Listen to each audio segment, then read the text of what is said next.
Formula Drift, New Jersey. Holy now the drivers have a spot to basically queue up. Hopefully that cuts down on potential accidents.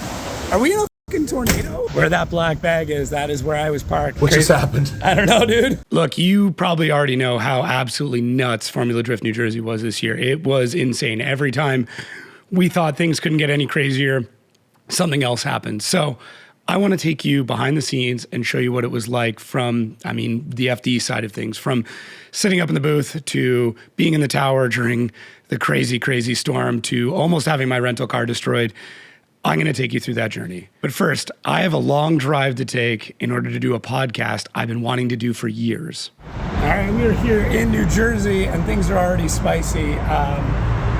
Went to grab my rental car and turns out they didn't have any left of the ones I originally booked. So instead they hooked me up with an EV. So grabbed a Kia EV6. Very, very futuristic looking. Maybe I'll talk a little bit more about that. But I'm in a bit of a rush because I have to go get to the hotel, drop off my stuff, and then drive all the way down to Philadelphia to go see Tony Angelo to record a podcast. And I don't have a ton of time. So hopefully this EV is nice and quick. On the way to Philadelphia from New Jersey. It's about an hour and a half. Gonna make it in time, which is nice. Early reviews on this Kia EV6. Kind of like it. I will say it is very nice to put your foot down and it's just immediate torque. That is one thing electric vehicles have right that is almost impossible to duplicate in a car. I know, big V8 with a blower, but anyways. Decided to do this podcast with Tony. Research has been deep on this, but I don't want to rely on it. If things don't go towards my research, then I'm not going to go towards it. I'm just going to let the conversation flow, but very excited. He would only do this in person. He did not want to do it on interview. So you got to come to me. So got a car, making the drive, and all my podcast gear. It's in that little bag. So we're going to do it very similar to how we do the Podium show. The headset, same way I did with the Larry Chen one. Single camera, nothing crazy. Yeah, see how it goes. Recording with Tony was maybe one of my favorite podcasts I've ever done. It was awesome. And having to wait to do it at his shop was definitely the right call. It was awesome. And I can't wait till you guys get to hear that episode. So with that all wrapped up, it's time to make my way back to the hotel. But I immediately had some doubts about getting an electric car for a rental. Okay, all wrapped up with Tony. Things went really, really well. I'm stoked for that one. Driving back and need to charge the car. So I want to give you a rundown on that because if you're not used to any electric car, it's kind of interesting. Okay, 9:47 p.m. 44% is what it is at. It's saying 12 minutes to do this. And that's showing my cost down there. So I'm going to go run into the gas station that is over there because I'm parked all the way at the back. And I'll let you know what it looks like when I come back. Okay, went and got Panda Express, walked from over there, and in that amount of time, it's already up to 68%. I got 5 minutes left. I can basically just sit here, eat my Panda Express, and be done. Okay, slightly misleading though. That is time to 80%, 24 to 100. Interesting, okay. Makes a little more sense. Obviously the last 20 takes a little bit longer. So either way, I'm gonna eat this and then I'll see where we're at. Okay, I'm at 80%. I'll let you know the pricing and stuff when we're done. I'm still not done my bowl. I really don't like Panda Express though. This is not good. It's just not good. It's serviceable. I got the beef. I didn't get the chicken. I didn't get the sugar chicken. I'm sure it's delicious, but it's just sugar chicken. So, see, I got a few more bites left. We'll see where we're at charging and how much it cost. All right, here's where we're at. $13.44, 81%, 10:02, and that picked me up a little over 100 miles. So, let you do the math. See if you think that's worth it. Listen, I'm not going to sit here and pretend like these things are perfect. Yeah. Look, I'm still not 100% sold on EVs, and I've actually done marketing work in the EV space, but It's definitely a choice. If you've got the infrastructure, if everything makes sense to you, I understand the decision. My biggest gripe, to be honest with you, is that when you're looking for a charging station, it doesn't tell you what's around it. And when you have to kind of sit there for 10, 15, 20 minutes for your vehicle to charge, knowing what's there, what kind of gas station it is, or if there's something to do nearby, that to me is more critical than the name of the charging station. But that's just my gripe. But enough of me complaining. It's time to get the show kicked off, and I am starting my day with a New Jersey classic. It is breakfast time. It's Friday, and one massive thing to have a rental car with FD. It's not that they don't hand it a lot. It's just obviously like you don't need everyone to have a rental car. This one I paid for separately because I knew I had a couple of other things I wanted to do. So this one I just booked myself, which is fine. But anyways, it is, like I said, it is Friday morning, and what does everybody at FD do on Friday morning before Englishtown? They drive to one place, Bagel Bazaar. It's right next to the track. If you come to Englishtown, have to go to Bagel Bazaar. Are there better bagel places? Yes. Are there better bagel places that close to the track? No, there are not. So that's where we're going right now. Yeah, I'm just excited to get some breakfast in. Hotel we're at right now does not have an amazing breakfast, so this is definitely welcome. This is why everyone goes to Bagel Bazaar. Pumpernickel bagel, pork roll, egg and cheese. Damn, so much better than gas station. Don't know about the coffee yet though, but bagel. Ooh. All right, this next part is gonna feel really, really ominous if you already know what happened. See how good the mics are because it's loud up here, but at the track, a couple of notes from drivers' meetings, which are now filmed and should be up on YouTube, at least by the time of this. Biggest thing drivers are fighting for is positioning before practice. So this is the solution. Now the drivers have a spot to basically queue up to get ready for their battles. So hopefully that cuts down on potential accidents because, you want a hand? Are you good? Okay. Mostly because drivers will use anything to compete, so they were competing for practice spots, so it gets a little spicy. So now, I got a message from a fan that they brought Brisket to the track. That's where I'm off to now, over at the Stookie Pits. Go get me some barbecue. Thank you. Damn, looks good. Thanks, man. That's really good. Yeah, that section did not age well, to be honest, but things are about to get even stranger. Okay, if you were watching at home, you already know power went out mid-broadcast.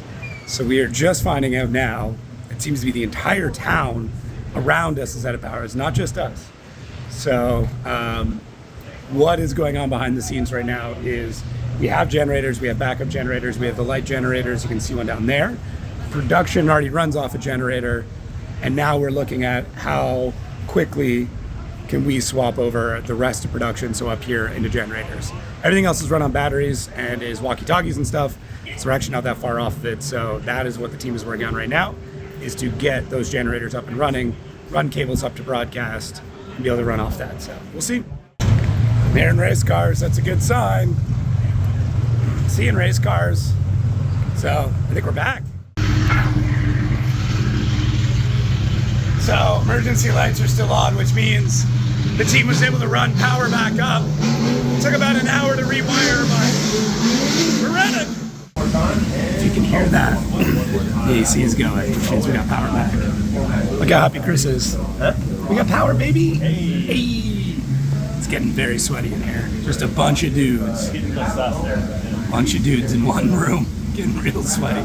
It's like being back in Finland this summer. And just when we thought we were all clear, this is what happens. We are seeing a big ass storm about to come through real quick. That's not good at all. What the serious fuck is going on? Holy shit! That is wild. Oh, there's tents going. Oh man.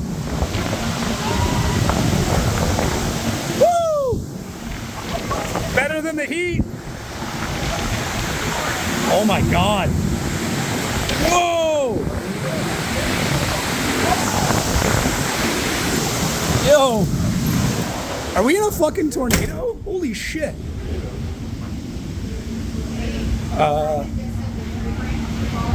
The what is? Storm was nuts. Someone's car got wrecked. I'm not going to show it, but we're working on it. All right, calling it a night. What a fucking crazy day. To add to it, thankfully, my vehicle's all right, but it was parked right next to where Jones was. Where that black bag is, that is where I was parked, right behind there. So thankfully, we're all good, and I don't think there's any damage. All right, so we did call it early. They made a little video about it, but long story short, even with rain coming in, even without rain coming in, a lot of teams have a substantial amount of damage done. Really tough for them to go and be able to compete and focus on this. It's pretty bad. I would say at least half the teams don't have tents anymore. Shit got blown around. It's pretty brutal. So I guess like in the name of fair play, I'm gonna push till tomorrow. So it's gonna be it for me today. Look, I didn't want that whole situation to feel like it's about me. I wanted to kind of show you how things could have gone differently. The wind would have moved in a different way, a different tree, anything like that. It would have been completely different. Might have been me paying for a rental car. It might have been another driver. We saw the clips. We know how crazy that whole thing was. And admittedly, in that moment, I didn't want to show Jeff's car. I was one of the first people that were actually to it because I saw that tree come down and immediately ran to my rental car to get it out of the way because I thought another one might come down. And I didn't really want to film it. To me, it's weird to do that. And I didn't know the extent of the damage or if the car was ever going to come back. So ultimately I didn't. That's Jeff's story to tell, at least in my opinion. Really, I just wanted to show you how it could have been different and how it could have been a lot worse. Okay, it was seating. We're done that now. We're back here. It's beautiful. If I seemed a little lacking on energy, I will admit I woke up with a nasty headache this morning, verging on migraine. So took a bunch of Advil to try and combat it. Water, salts, kind of everything. A lot of big weather changes. Got a family history of it where like you get those big weather swings and the barometric pressure changes. So I kind of thought it was going to come, but didn't get it yesterday. But today it was bad. So if I didn't seem as packed full of energy, I'm really sorry. But I was struggling. But we'll see. All right, ProSpec over. Congrats to Cole Richards. Sick. Nate Chan drove like a fucking maniac though. So now time to run to the other side of the venue and set up for the podcast. Look, not every day is going to be a great day. It's not going to feel amazing. I'm not going to feel amazing. I'm not going to be on the top of my game. And admittedly, that was definitely one of those days. I just felt terrible. No matter how much I try and take care of myself, it's going to happen. Thankfully, I did get through it, and I'm hoping nobody really noticed. And really, the next day was an incredible day. The highlight of the day, other than the insane battles and the podcast and everything else, is I finally got to test and basically wrap up a project I've been working on for a really, really long time. Welcome to game day. Welcome to Saturday in the hotel room. It is like 10-ish. So a lot of things on the go today. Obviously, it is main pro top 32. I've got stuff to do with the Discord group, which is awesome. And right now I'm editing ProSpec podcast from last night. So that's what's going on right there.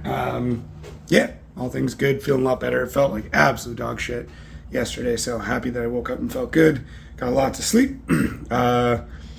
Nothing too crazy other than that. Just going to be get in the zone, get focused. There's an app that I've been developing for announcers, and I'm going to kind of demo it again. I did a little bit with it in Drift Masters and it failed, so now I need to try it again and just actually use it, and we'll see how that all plays out today, but keep you guys in the loop. Getting ready for Pro, and I'm going to be running version 3 or 4, I don't know what it is, of this announcing app that I've been building. I'll show you here. Don't worry about the information on screen. What I did is I basically got ChatGPT to scan all the drivers to see what it would come up with them. Some of it's just wild, so don't worry about that info. It's more the building the bracket system I want to do. So basically, this is what it looks like. It's much cleaner than before, but it just shows you I can't use ChatGPT for things. Former Cadillac ATS-V driver before switching to BMW, so that's definitely not the case. Some of the stat stuff is correct because it's from Drift Stats. but essentially the way this works is I can select a driver and hit the results. And something I worked way too hard on is if I hit one button, the other one turns off. So that is the plan. And then I do have drift stats open, and then I've pulled just win rate here to kind of show. So nothing crazy interesting. Osbo and Daigo Saito battled 8 times, which is kind of cool. Freddie's got the advantage there. Adam LZ, Rad Dan, 3-0 there. Odie and Andy Haley, 3-0 there. Stuckey and Jones, 3-1.